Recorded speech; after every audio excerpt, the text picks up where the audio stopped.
22학년도의 수능 문제인데 14번부터 17번 문제까지입니다. 첫 문단 또 방향성 잡으면서 주차하거나 좁은 길을 지날 때 운전자를 돕는 장치들이 있다라고 나와 있습니다. 이 중 차량 전후 좌우 사방향에 장착된 카메라로 촬영한 영상을 이용하여 차량 주위 360도의 상황을 위에서 내려다본 것 같은 영상을 만들어 차 안의 모니터를 통해 운전자에게 제공하는 장치가 있대요. 우선 장치에 네모가 쳐져 있으니까 이거는 당연히 독립적인 문제로 나올 것 같고요. 운전자에게 제공되는 영상이 어떻게 만들어지는지 알아보자라고 나와 있는데 이런 식으로 제시를 해줬기 때문에 뒤의 내용은 예측을 하기가 굉장히 쉽죠. 어떻게라는 단어가 나왔으면요. 과정 중심의 지문이라고 생각을 하시면 됩니다. 분위기를 보아하니 이 지문은 기술 지문인 것 같죠? 기술 지문에서 문제를 풀 때는 일단 원리와 과정을 굉장히 중요하게 생각하고 풀어야 되고요. 어떻게라는 단어를 보고 나서 앞으로 전개될 내용이 영상이 만들어지는 과정에 대해서 지금 얘기를 할 것이구나라고 생각을 해야 되고 문제를 풀 때는 서두 관계에 대해서 좀 주의를 해야 됩니다. 눈으로 보이는 수수와 써 있는 수수가 다를 수 있기 때문에 먼저라는 또 말이 등장했네요. 단어가 등장했네요. 먼저라는 게 제시가 되면 먼저, 우선, 뭐 첫 번째로 이런 것들 이제 나오게 되면 당연히 이제 과정 중심의 내용이 전개가 될 거고요. 차량 주위 바닥에 바둑판 모양의 격자판에 대해서 보충 설명해주는 문구입니다. 바둑판 모양이래요, 그냥 이렇게 바둑판 모양. 펴놓고 카메라로 촬영을 한대요. 이 장치에서 사용하는 광각 카메라, 이렇게 촬영하는 장치에서 사용하는 광각 카메라는 큰 시야각을 갖고 있어서 사각지대가 줄지만 이라고 나와 있습니다. 큰 시야각을 갖고 있어서 사각지대가 주는 것까지는 일단 이해가 됐고요. 시야각이 크니까 다 볼 수 있고 그러면 사각지대가 줄겠죠. 뒤에 많이 붙었다는 것은 이 뒤로부터 해서 이제 여기까지는 장점을 제시해줬죠. 시야각이 큰 거는 카메라로 하여금 당연히 장점일 수밖에 없고요. 많이 나왔기 때문에 이 뒤로는 당연히 반대라는 내용, 그러니까 단점이 지금 좀 제시가 될 겁니다. 빛이 렌즈를 지날 때 렌즈구의 곡률로 인해 영상이 중심부는 볼록하고 중심부에서 멀어질수록 더 휘어지는 현상. 관계성 문적이 나왔으니까 정리를 하고 갑시다. 중심부에서 멀어질수록 휘는 정도도 올라갑니다. 즉이라고 하면 대등한 위치에 있는 거죠. 같은 뜻입니다. 렌즈에 의한 상위 왜곡이 발생한다. 그래서 상위 왜곡이라고 하면 렌즈 고유의 곡률로 인해서 중심부로 멀어질수록 더 많이 휘는 현상. 렌즈 고유의 곡률 이런 것도. 이 왜곡, 이런 상위 왜곡에 영향을 주는 카메라 자체의 특징을 내부 변수라고 하는데 이 자체로는 받아들일 수도 있지만 이해가 되긴 해요. 카메라에 문제가 있어서 왜곡이 생기는 거는 당연히 카메라 내부에서 생기는 문제 때문이겠죠. 그래서 내부 변수라고 부르나 봐요. 왜곡 개수로 나타난다고 합니다. 내부 변수는 왜곡 개수로 나타난대요. 왜곡 개수를 알 수 있다면 왜곡 모델을 설정하여 왜곡을 보정할 수 있다라고 나와 있습니다. 여기서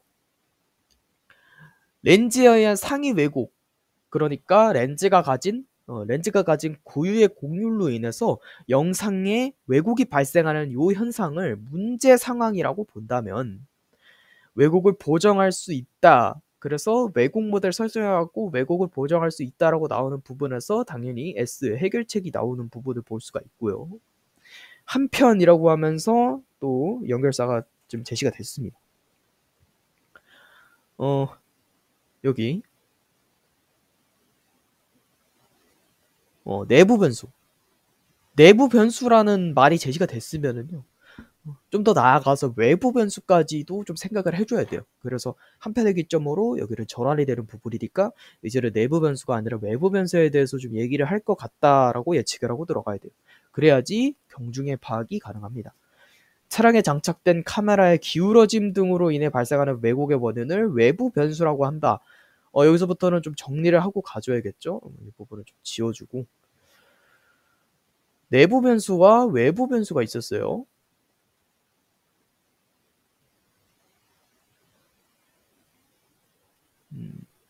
외부 변수. 내부 변수 같은 경우에는 카메라 렌즈 고유의 곡률로 인해서 발생하는 거고요. 얘는 어떻게 대처를 하냐면 왜곡 모델을 설정해서 그거를 보정하는 방법을 선택하고 있었죠. 모델 설정하고 보정하고. 외부 변수 같은 경우에는 발생 원인이 카메라의 기울어짐이었습니다.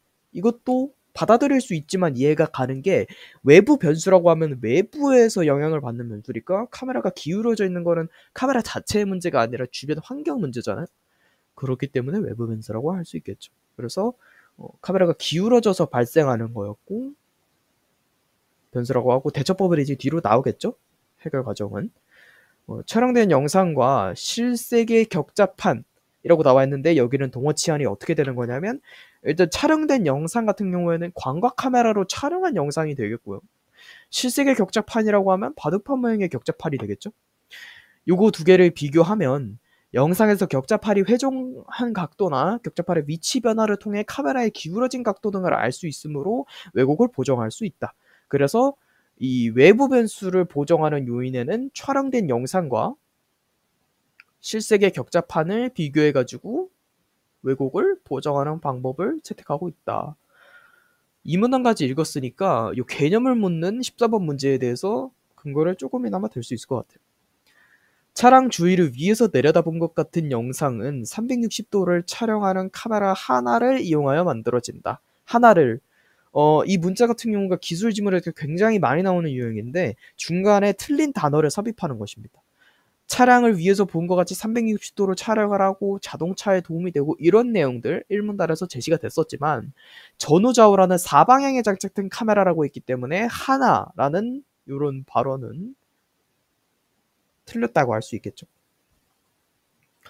외부 변수로 인한 왜곡은 이라고 나와 있으니까 외부 변수에 대해서 좀 생각을 해놔야 됩니다. 기울어짐, 그러면은 촬영 영상이랑 격자판 비교해서 보정, 카메라 자체의 특징을 알 수 있으면 쉽게 해결할 수 있다. 뒤에서 후반부에 나온 내용의 언급은 외부 변수가 아니라 내부 변수에 의한 내용입니다. 내부 변수가 일어나는 요인이 카메라 자체의 특징, 카메라 자체의 특징이라고 하면 요거겠죠?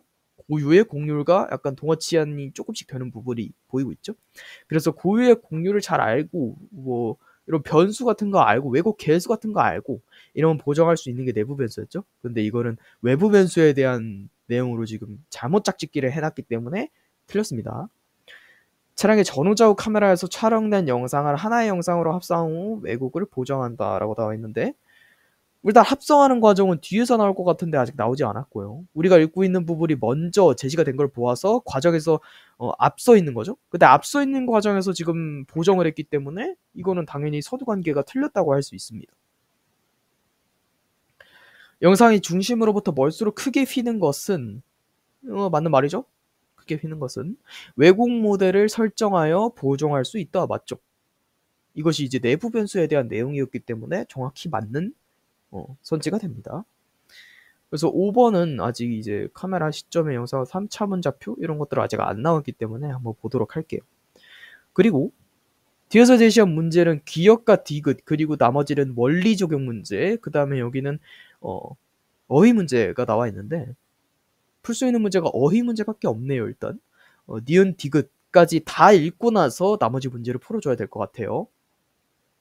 그리고 여기서 말하는 지날 때라는 것은 빛이 렌즈를 지날 때 구체적 대상을 지날 때를 얘기하고 있으니까 동생이 탄 버스가 교차로를 지날 때 비슷한 뜻의 단어로 이제 교환을 하면은 통과할 때 정도가 돼서 17번에는 1번이 정답이 되겠네요. 그래서 14번과 17번 문제는 굉장히 쉬웠던 문제이기 때문에 이 문제들을 먼저 풀어주고 나머지 개념 적용 문제를 풀어주는 것이 올바른 순서가 되겠습니다. 왜곡 보정이 끝나면 영상의 점들에 대응하는 3차원 얘기가 아까 14번은 5번 선지에서 나왔었는데 이제 합성에 대한 내용과 이런 것들을 또 나왔으니까 3차원과 합성 이런 거 관련 내용이 3, 4문단에서 아마 전개가 될 거라고 예측을 하고 한번 가봐야겠죠.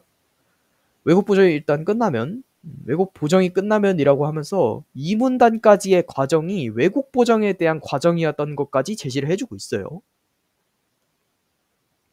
영상의 점들에 대응하여 3차원 실세계의 점들을 추정하여 이로부터 원근 효과가 제거된 영상을 얻는 시점 변환이 필요하다라고 나와 있는데, 우선 개념이 하나 나왔으니까 시점 변환에 대해서 정리를 조금 하고 가야죠. 시점 변환이라고 하면 이제 원근 효과가 제거된 영상을 얻는 거니까 얘는 원근 효과를 없애는 그런 작용을 하고 있어요.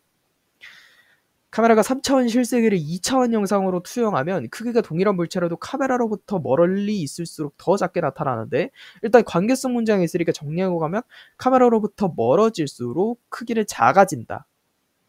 거리, 크기. 위에서 내려다보는 시점의 영상에서는 거리에 따른 물체의 크기 변화가 없어야 하기 때문이다 라고 나와 있는데, 우선 3차원 실세계를 2차원 영상으로 투영하면 멀리 있을수록 더 작게 나타난다고 나와 있어요. 이것은 원근 효과가 지금 작용하고 있는 모습을 보여주고 있죠. 그런데 우리가 시각 시점 변화를 필요로 하는 이유는 원근 효과를 없애기 위해서 시점 효과를 하는 거기 때문에, 여기에 사용된 때문이다는 이러한 영상은 원근 효과를 가지기 때문에 시점 변화를 이용해서 원근 효과를 없애야 하기 때문이다. 그래서 시점 변화가 사용이 되는 것이다. 따라서 3문단에서 얘기하고 있는 거는 시점 변화가 필요한 이유에 대해서 지금 얘기를 해주고 있어요. 그리고 여기 있는 3차원 실세계 같은 경우에는 위에서 언급된 바둑판 모양의 격자판 또는 실세계 격자판, 실세계란 말이 진짜 있는 약간 그런 느낌이니까 3차원. 왜곡이 보정된 영상에서, 왜곡이 보정된 영상이라고 하면 촬영된 영상에서 보정을 마친, 외부 변수와 내부 변수를 고려하여 보정을 마친 영상이 왜곡이 보정된 영상이 되겠죠. 몇 개의 점과 그에 대응하는 실세계 격자판들의 점들의 위치를 알고 있다면 영상의 모든 점들과 격자판의 점들 간의 대응 관계를 가상의 좌표계에 이용하여 기술할 수 있다라고 나와 있어요. 이용하여 기술할 수 있다 이렇게 나와 있습니다. 우선은 또 뭐 비교를 하네요. 이 대응 관계. 그러니까 영상의 모든 점들과 격자판의 점들 간의 대응 관계를 이용해서 일단은 보정이 끝난 영상과 실세계 격자판의 점들에 대해서 또 대응 관계를 찾아낸대요. 영상의 점들을 격자의 모양과 격자 간의 상대적 크기가 실세계에서 동일하게 유지되도록이라고 하는 것 나와 있고요. 한 평면에 놓으면 2차원 영상으로 나타난다. 여기서 근거를 얻어갈 수 있네요. 위에서 내려다보는 시점에 영상이 있는 카메라. 더 읽고 갈게요. 일단 이때 얻은 영상이 위에서 내려다보는 시점의 영상이 되니까 이게 언급이 되니까 영상과 달리 3차원 좌표가 아니라 2차원 좌표로 표시가 되는 거겠죠. 이와 같은 방법으로 위에서 설명한 대로 반복 같은 것들로 구한 각 방향의 영상을 합성하면, 아까 이제 상하 좌우 뭐 이렇게 나와 있으니까 주위를 위에서 내려다보는 것 같은 영상이 만들어진다 이렇게 나와 있습니다. 그래서 14번과 아까 전에 17번 문제를 다 풀었고 15번과 16번 풀어주면 되겠죠. 기억과 디귿을 이해한 내용으로 가장 적절한 것을 물어보고 있습니다. 기억에서 광각 카메라를 이용하여 확보한 시야각은 니은에서는 작아지겠군 이렇게 나와 있습니다. 우선 이 기억, 니은 그리고 디귿에 대해서 좀 정리하고 갈 필요가 있겠죠. 기억의 경우 그냥 촬영된 영상입니다. EA의 특징이라고 하면 일단 왜곡이 있어요. 그 다음에 니은의 경우 왜곡 보정을 마친 영상, 보정된 영상이라고 해놓겠습니다. 얘는 이제 왜곡이 없죠. 왜곡이 없으며 얘는 시점 변환이 없어요 아직. 그 말은 즉슨 원근 표현이 있다는 겁니다. 원근 현상이. 디귿은 위에서 본 시점의 영상이었습니다. 그래서 얘는 원근 효과가 있고요. 따라서 시점 변환이 적용이 된 거겠죠. 그래서 4문단에서 말해주고 있는 거는 사실 이제 시점 변환이 적용이 되는 진짜 과정에 대해서 얘기를 하고 있었어요. 3문단은 시점 변환에 필요한 유예에 대해서 지금 서술을 하고 있었고, 그래서 촬영한 영상에서 광각 카메라를 이용하여 확보한 시야각은 니은에서는 작아지겠군이라고 나와 있는데, 기억에서 니은으로 넘어가는 과정은 왜곡의 보정만이 있을 뿐이지 무언가가 작아지고 무언가가 커지고 하는 것이 없습니다. 그래서 당연히 틀린 선지가 되겠고요.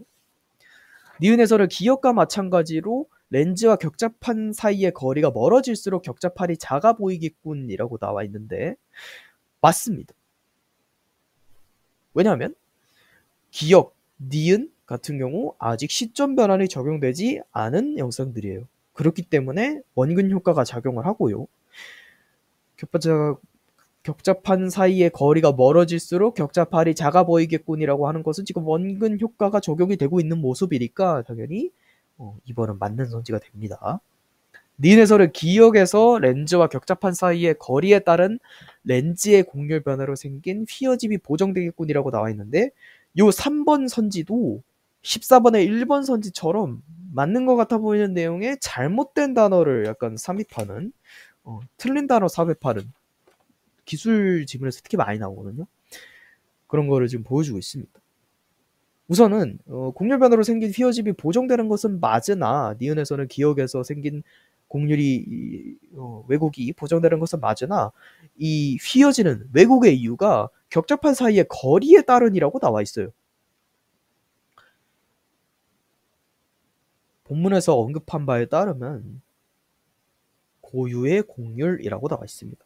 자체의 특징이라고 나와 있습니다. 따라서 격자판 사이의 거리에 따라서 왜곡이 발생하는 게 아니고요. 그 렌즈 자체가 가지고 있는 곡률, 자체가 가진 특징 때문에 곡률 변화가 생기는 거기 때문에 휘어짐은 보정되는 거 이런 거는 맞으나 사이에 삽입된 잘못된 구 때문에 지금 틀린 겁니다. 니은과 실색의 격자판을 비교하여 격자판의 위치 변화를 보정한이라고 나와 있는데 보정이라는 단어가 나왔으면 기역에서 니은으로 넘어가는 과정을 상상을 해야 되고요. 기역에서 니은으로 넘어간 과정은 촬영 영상과 실색의 격자판을 비교하는 거기 때문에 우선 전제부터 틀렸고요. 카메라의 기울어짐에 대한 왜곡을 바로잡은 것이군. 이거는 완전히 관계가 다 맞지 않습니다. 지금. 니은에서 렌즈에 의한 상이 왜곡 때문에 격자판의 윗부분으로 갈수록 격자 크기가 더 작아 보이던 것이 니은에서 렌즈에 의한 상이 왜곡 때문에라는 것은 우선 여기가 잘못됐습니다. 여기도 중간에 잘못된 단어 삽입했죠. 갈수록 크기가 더 작아 보이는 거는 원근 효과로 나타나는 거에서 디귿에서 뭐 보정되는 거 이런 것도 좀 이상하긴 한데 우선 왜곡이라는 요게 니은에 존재할 수 없기 때문에 당연히 틀렸습니다. 그래서 2번이 확실한 정답이 되겠죠. 위글을 바탕으로 보기 이제 원리 적용 문제가 나왔습니다. 보기를 무조건 봐야 되고 지문가의 유기점 같은 것도 찾아야 되고 그래서 여기 15번의 4번 선지 같은 경우에는 이 잘못된 수식어나 이런 것들을 조금 포함하고 있다. 이런 거까지 알아두시면 될 것 같고요. 그리고 장치가 장착되느라고 나와 있으니까 장치를 한번 또 보고 갑시다. 장치. 모니터를 통해 제공하는 장치라고 했는데 이 장치는 360도의 상황을 위에서 내려다본 것 같은 영상이라고 나와 있으니까 시점 변환까지 적용이 된 거예요. 시점 변환까지 적용이 됐다면은 당연히 보정도 됐겠고 시점 변환도 적용이 됐겠고 이 과정들 위에서 말한 기역에서 디귿까지 거쳐오는 이 과정들을 다 겪었겠구나라고 생각하면 될 것 같습니다. 운전자에게 제공된 영상에서 전방 부분만 보여준 거래요. 사실 이렇게 많았을 건데 이 중에서 요것만 지금 보여준 거래요. 차량 전방에 그러면 차량은 여기 있는 거겠죠 당연히? 예, 차량 전방의 바닥에 그려진 4개의 도형이라고 나와 있는데 이게 A, B, C, D래요. A와 B는 선이고 C와 D는 직사각형이라고 나와 있죠. 크기는 같대요.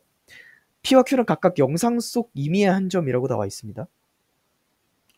원근 효과가 제거되기 전의 영상이라고 나와 있는 거는 동어치환된 것이죠. 시점 변환이 적용되지 않은 영상을 말하고 있습니다. 영상에서 C는 윗변이 아랫변보다 긴 사다리꼴 모양이다라고 나와 있는데 우선은 전제가 있으니까 전제부터 보고 갈게요. 전제는 시점 변환이 적용되지 않은 상황 따라서 원근 효과가 제거되기 전의 영상을 말하고 있습니다. 원근 효과가 제거되기 전에 관계성 문장에 의하면요.